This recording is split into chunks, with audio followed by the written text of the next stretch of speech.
இன்னும் சிலர் என்ன அப்படின்னு பாத்தீங்கன்னா, தைராய்டுக்கு நான் ட்ரீட்மெண்ட் எடுத்துட்டு இருக்கேன், ஆனா நாளாக நாளாக வந்து பாத்தீங்க அப்படின்னா இப்ப நான் வெயிட்டா இருக்கேன், ஒபிஸா இருக்கேன் அப்படின்னு தான் போய் பார்ப்பாங்க. தைராய்டுக்கு மாத்திரை எடுப்பாங்க. ஆரம்ப காலகட்டத்துல குறையும். அப்புறம் பாத்தீங்கன்னா அந்த தைராய்டு லெவலும் இன்க்ரீஸ் ஆகிட்டு தான் போயிட்டு இருக்கும். வெயிட்டும் அவங்க இன்க்ரீஸ் ஆகிட்டு தான் போவாங்க. உடல்ல பல தொந்தரவுகள் வந்து இருக்கதான் செய்யும்.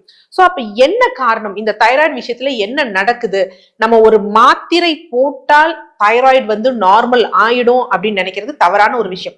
சாப்பாட்டுல கொஞ்சம் உப்பு இல்ல, அந்த உப்பு சேர்க்கிற மாதிரி தான் இன்னைக்கு இருக்கக்கூடிய அந்த தைராய்டுதும் ஒரு சப்ளிமெண்ட் மாதிரி தான். பட் அது ஃபுல்லா நம்ம தேவையை வந்து தீர்க்குமானா ஒருபோதும் கிடையாது.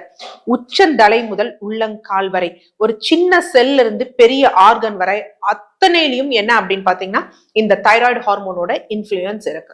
சோ ஃபர்ஸ்ட் இதுக்கு நம்ம சிகிச்சைன்னு பாக்குறதுக்கு முன்னாடி நமக்கு என்ன தவறு நடந்திருக்கும், எங்க நம்ம தவறு செஞ்சிருப்போம், நம்ம இந்த தைராய்டு வந்திருக்கு அப்படிங்கறத பார்ப்போம்.